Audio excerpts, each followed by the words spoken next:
name is Traci Brandenburg. I'm the director at the Pepper Family Center for Conservation Education here at McGraw. What we thought we would do for you today is send you a little piece of McGraw. We've put together some activities for you and your family that you can try at home. We hope to see you here in the near future, but in the meantime, please stay safe.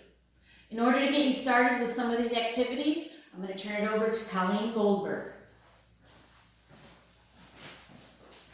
Thank you, Traci. I'm Colleen Goldberg, and I'm the education coordinator here at McGraw. We've all driven past vast farm fields, and we assume that the success of those farms comes from modern technology. But we have to remember that the Native Americans have been farming this land for centuries. They learned sustainable techniques that didn't require any type of technology. They learned that planting certain crops together creates a symbiotic relationship, which means each organism provides benefits for the others. The Native Americans didn't have chemical fertilizers or pest control or mechanical irrigation systems. Their farming success came from using complementary plants or companion planting. There's an old Iroquois legend that tells of 3 sisters who were inseparable. These 3 sisters always supported and nurtured each other. In Northeast North America, these companion plants are considered to be corn, beans, and squash. The corn provides a structure for the beans to climb up. As the beans grow up the corn stalk, they actually provide stability for the corn in windy weather, as well as putting nitrogen into the soil for nourishment for the corn. Planting squash around these plants prevents weeds from growing and conserves ground moisture because of their broad leaves. Not only that, but these 3 foods together actually create a balanced diet. The corn has starch, which is good for quick energy. The beans have protein and amino acids in them. And the squash provides vitamins from the fruit of the squash, as well as oils from their seeds. And if these 3 foods sound familiar, think of your Thanksgiving dinner. These foods are generally represented at most Thanksgiving meals. That's because these were introduced to the colonists when they came over here from the Native Americans. Creating a sustainable ecosystem minimizes maintenance and provides a variety of healthy foods. And you don't need acres of farmland to do it.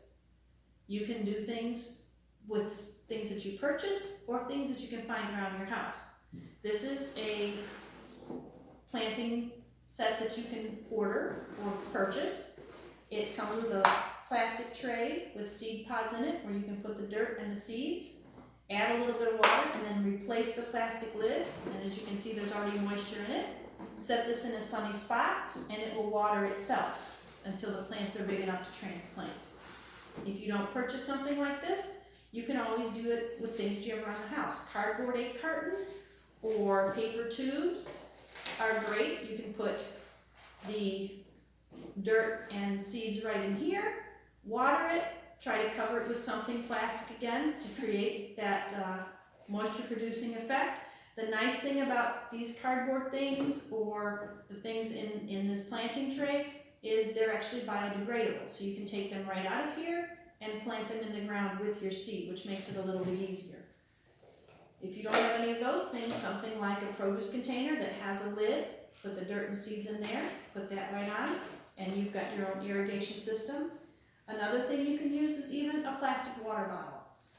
Cut it about halfway down so that it's hinged. That way you can get the dirt and seeds in there easily.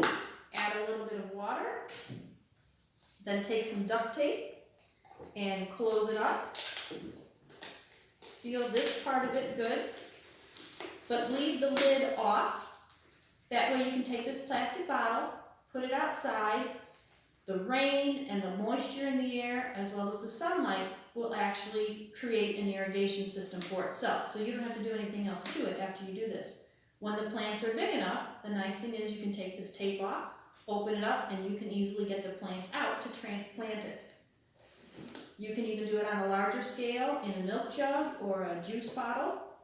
So it doesn't have to be in something small. When your plants are big enough, you're going to want to transplant them into something larger, or ideally put them outside to create your own garden.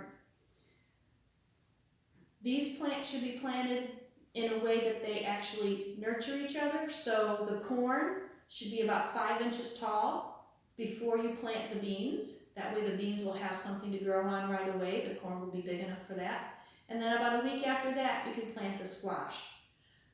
We hope that you have found this helpful and you will begin your own sustainable gardening project so that you can enjoy all that nature has to offer. On behalf of the Education Department and everyone here at McGraw, we wish you happy planting.